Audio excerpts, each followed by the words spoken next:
हरिओम. सद्गुरु ओम मालती आई की जय. व्रजभूमीतील भक्त कथामालेत मी अनुप्रिता थत्ते तुम्हा सर्वांचं स्वागत करते. या कथामालेतली 128वी कथा बालक भक्त श्री ओम प्रकाशजी यांची आपण ऐकतोय. त्याचा आता दुसरा भाग आपण ऐकूया. मागच्या भागातला शेवटचा आपण जो भाग बघितला त्याच्यामध्ये 6वं लिहिलेलं वाक्य असं होतं की बैठे है तेरे दर पे तो कुछ करके उठेंगे, या दर्श ही हो जाएगा या मर के उठेंगे. यावरून स्पष्ट आहे की महाराजा हायस्कूल इथे शिकत असतानाच त्यांनी भगवंताच्या चरणी स्वतःला पूर्णपणे सोपवलेलं होतं, समर्पित केलेलं होतं आणि भगवंताचं दर्शन करून घ्यायचं ह्याचा दृढ संकल्प करून ते साधनेला लागलेले होते. त्यावेळची त्यांची आणखीन एक कविता आपण ऐकूया. त्याच्यामध्ये आपल्या आत्मसमर्पणाचा भाव त्यांनी अतिशय सुंदर पद्धतीने व्यक्त केलेला आहे. मेरा भार लिया जब तुमने अपने ऊपर प्यारे, मुझको अब क्या चिंता है, तुम हो सोचनहारे. कहता जा सो करता जाऊं, भला बुरा न गिनता. हानि लाभ की तो है रहती, स्वामी को ही चिंता. पाप कहे तो वह भी कर लूं, कहे चढ़ू जा शूली. पाप लगेगा करता ही को, मैं किस खेत की मूली. अशा प्रकारे आपलं सगळं जीवन त्यांनी परमेश्वराच्या श्रीकृष्णाच्या चरणी समर्पित केलेलं होतं. भगवान दर्शन करण्याचा आपला दृढ संकल्प सुद्धा एका कवितेमध्ये ते व्यक्त करतात. कान में आवाज आई, ओम तुमने आज क्यों ब्रह्मांड में हलचल मचाई. दर्शन भी कोई खेल है, दिल को मजबूती से रखना. अंत तक यदि दृढ़ रहा तो होगा बेशक पास, वरना याद रख तू फेल है.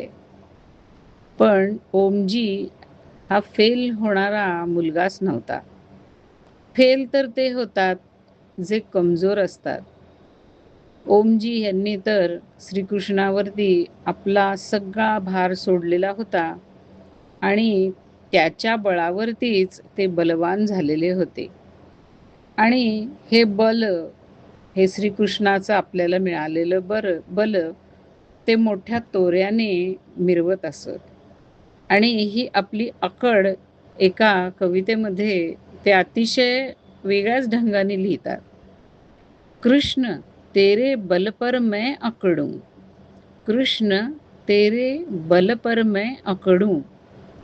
उड़ता पंछी देख मनोहर, कहूँ मैं नीचे आजा. आता है या नहीं कि तुझको वही आए के पकड़ूं. कृष्ण तेरे बल पर मैं अकड़ूं. कहूँ बादल से सब मिलकर मेरे आगे नाचो. नाचोगे या नहीं कि तुमसे लाठी लेकर झगड़ूं. कृष्ण तेरे बल पर मैं अकड़ूं. सूरज चढ़ता देख गगन में, कहूँ कि मत बढ़ आगे.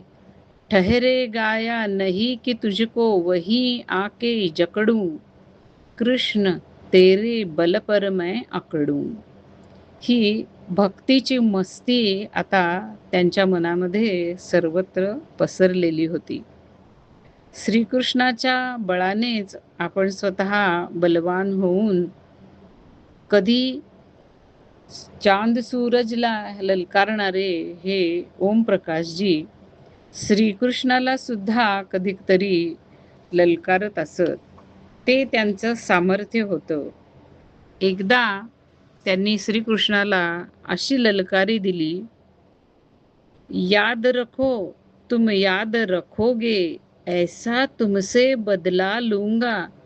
कभी पकड़ में आए तो मैं सब हिसाब पूरा कर लूंगा. जकड़ूंगा भुज पाश कठिन में, प्राण फिर भाग न पाओगे। जकड़ूंगा मैं पाश कठिन में, प्राण फिर न भागने पाओगे। छलिया भूल सभी चालाकी, अपनी पल भर में जाओगे। तभी छुटोगे जब कि कहोगे, मुस्का कर तुम जीते मैं हारा। उर की धड़कन धड़कन में मैं सुनता प्रिय संगीत तुम्हारा। तुम्हें पकड़ने का कोई प्रिय साधन मेरे पास नहीं है, इसलिए क्या मनमानी सच कहना यह बात नहीं है। यही सही मैं क्यों दुख पाऊं, 2 दिन की ही बात रही है। आज पवन ने चुपके से आ श्रवण निकट यह बात कही है। बांध तुम्हें सकती है मेरी गरम गरम आंसू की धारा।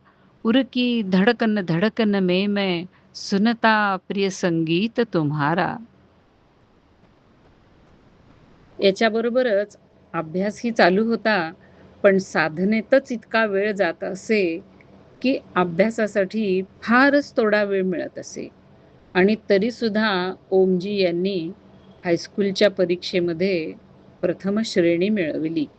ते पाहून मित्र आश्चर्यचकित झाले आणि त्यांनी म्हणजे त्यांच्यातला एक मित्र होता चंदनमलजी याने, त्यांना येऊन विचारलं, तुम्ही एवढं अगदी फर्स्ट डिव्हिजनमध्ये कसं काय बरं पास झाला?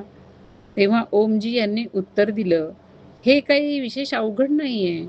तुम्ही सुद्धा फर्स्ट डिव्हिजनमध्ये पास होऊ शकता. पास व्हायचंय का? मग हे घ्या. असं म्हणून त्यांनी आपल्या वहीतून तो आपला छापलेला एक चार्ट काढला, त्यांना दिला आणि मग ते म्हणाले, की ह्या चार्टप्रमाणे सगळं काही करा.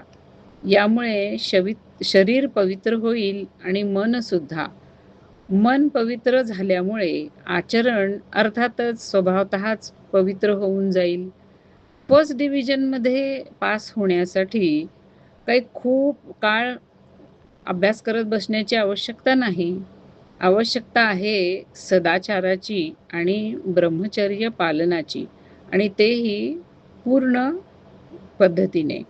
त्यामुळे मेधाशक्ती वाढते आणि थोड्याशा अभ्यासाने सुद्धा बराचसा अभ्यास होतो आणि मार्क चांगले पडतात. हायस्कूलची परीक्षा दिल्यानंतर ओमजी 15 जुलै 1941ला आग्रा येथे गेले. आग्रा येथील कॉलेजमध्ये इंटरमिडिएटच्या कोर्सला फर्स्ट इयरमध्ये त्यांनी आपलं नाव घातलं. एकदा त्यांनी चांदमलजी या आपल्या मित्राला म्हटलं, की आग्रा कॉलेजमध्ये मी ॲडमिशन एवढ्यासाठी घेतली की इथे गीतेचा क्लास असतो आणि गीता शिकविली जाते. आग्रा येथे शिकायला राहिल्यानंतर तर त्यांच्या मनातली भगवत दर्शनाची ज्वाला इतकी भडकली की त्यांनी अत्यंत दृढ संकल्प करून आपल्या भजन साधनेची गती इतकी प्रचंड वाढवली की त्या गतीने त्यांच्या बरोबरीने चालणं हे इतरांना केवळ अशक्य झालं. त्यामुळे हे साधनेमध्ये खूप पुढे निघून गेले आणि बाकी सगळी मुलं मागे राहिली. त्यांना कल्पना सुद्धा येऊ शकणार नाही, इतक्या वेगळ्या परिस्थितीत हे ओमप्रकाशजी आता गेलेले होते. त्यांची जी मानसिक स्थिती होती ती त्यांच्या भजन पद्धतीवरती प्रकाश टाकते आणि त्यांचे काही जे पत्र आहेत, जी त्यांनी आपल्या मित्रांना लिहिली आहे, त्याच्यावरून सुद्धा त्यांची मानसिक स्थिती किती झपाट्याने बदलत गेली ते आपल्याला समजतं. आपण पूर्ण पत्र काही वाचणार नाहीये, पण त्यातला महत्त्वाचा मजकूर जो साधनेच्या संदर्भातला आहे, त्याचा मी इथं उल्लेख करते. रामकरण नावाच्या एका मित्राला त्यांनी 2/6/41ला पत्र लिहिलं. त्याच्यामध्ये ते म्हणतात, की मित्रा तू 2 वेळा आलास, पण मी साधनेमध्ये बुडालेलो असल्यामुळे तुला भेटू शकलो नाही. तुला वाटेल, की आता हा फारच स्वतःला मोठा समजू लागलाय आणि इतका चढलाय, की आता त्याला माझ्याशी बोलायलाही सवड नाही. पण तसं काही नाहीये. मी काही अहंकारी नाहीये. पण खरं सांगू का, मला आता बाकी कुठल्याही गोष्टींमध्ये रस नाही राहिलेला आणि उगाच कुठल्यातरी गोष्टी करण्यात मला अजिबात आता रस नाही. त्यामुळे आपल्याला आयुष्यात मिळालेला जो अमूल्य वेळ आहे, तो अमूल्य वस्तूच्या प्राप्तीसाठी खर्च न करता आपण तो फुकट घालवतो. मी याही अमूल्य वस्तू प्राप्त करण्यासाठी वाटेल त्या वस्तूचा आता त्याग करू शकतो. महत्त्व नामजपाचं मी आता जाणलेलं आहे आणि 1 मिनिटसुद्धा मी त्याच्या वाचून खर्च करू इच्छित नाही. आजकाल सुट्टी असल्यामुळे मी 18 तास जप करत असतो आणि बाकीची सगळी कामं झोपणं आणि बाकी सगळं हे मी केवळ 6 तासामध्ये उरकतो. त्यामुळं माझी परिस्थिती समजूनच आता माझ्याजवळ भेटायला तुम्ही येत जा. पुढे 24/7/41ला आपल्या दुसऱ्या एका मित्राला प्रिय रामकुमारजी ह्याला त्यांनी जे पत्र लिहिलं, त्याच्यामध्ये ते म्हणतात, की अन्य सर्व साधनांच्या पेक्षा मला नामजप हेच सर्वश्रेष्ठ साधन असं वाटतं आणि मी त्याचा अनुभव स्वतः घेतलेला आहे आणि मी विशेष जोर नामसाधनेवरती देतो. पहिली पायरी पार करून मी आता दुसऱ्या पायरीवरती आलेलो आहे आणि आता मी स्वतःला आणखीन पूर्णतेने परमेश्वराच्या चरणी परमेश्वराला हवाली केलेलं आहे. त्यामुळे आता मला काहीच करावं लागत नाही. मी जे काम हाती घेतो ते आपल्या आपण पूर्ण होत असतं.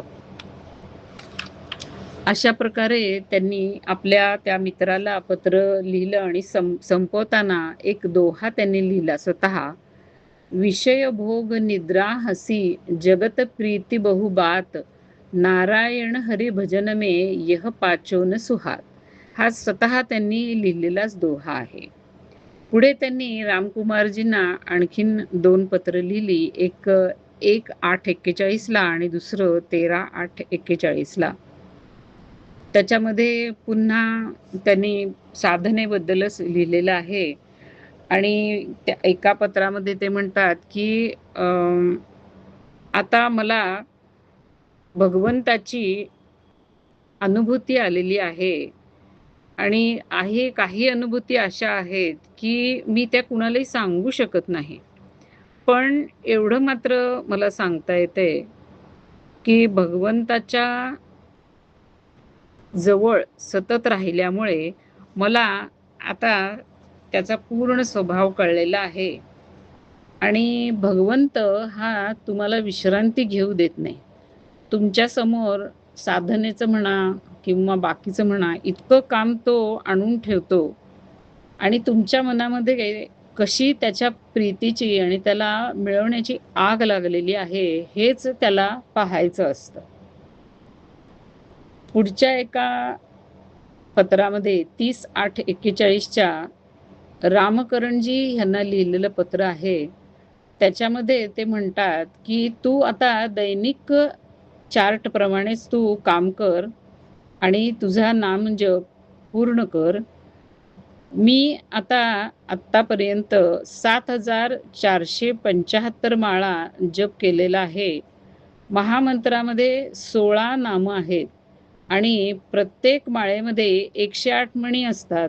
अशा प्रकारे एकंदरीत बरीच मोठी संख्या आहे ती. तर तेवढा माझा नामजप झालेला आहे. माझ्यावर आता भगवंताची महान अशी कृपा होऊ लागलेली आहे.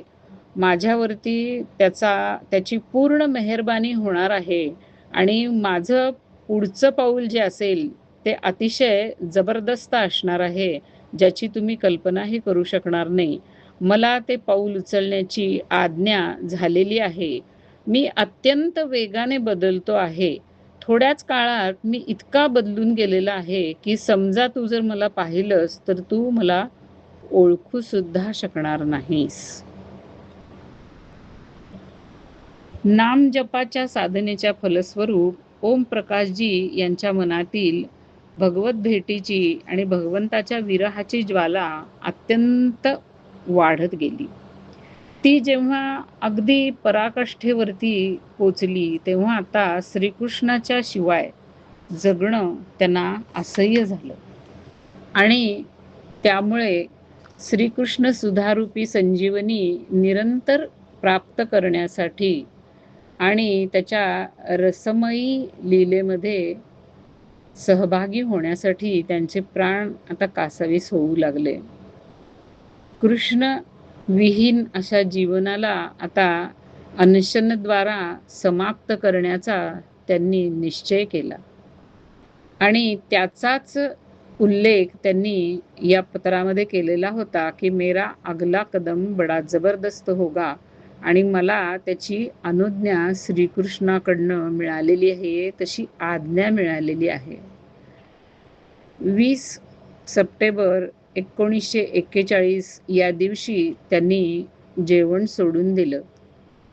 26 सप्टेंबर 1941 या दिवशी वृंदावन येथील यमुनेच्या किनारी अक्रूर घाटापासून पुढे चामडदेवी नावाचं जे एक ठिकाण आहे, त्याच्या जवळील एका निर्जन अशा ठिकाणी ते शरीर त्याग करण्याच्या उद्देशाने निघून गेले. आणि असं निघून जाण्यापूर्वी त्यांनी 3 पत्र लिहिलेली आहेत आणि ती पत्र आता पुढच्या भागामध्ये आपण ऐकूया. आणि याच्या पुढील भाग जो या गोष्टीचा आहे, त्याच्यामध्ये आपल्या बऱ्याच साधकांच्या डोळ्यामध्ये पाणी आल्याशिवाय राहणार नाही. हरिओम.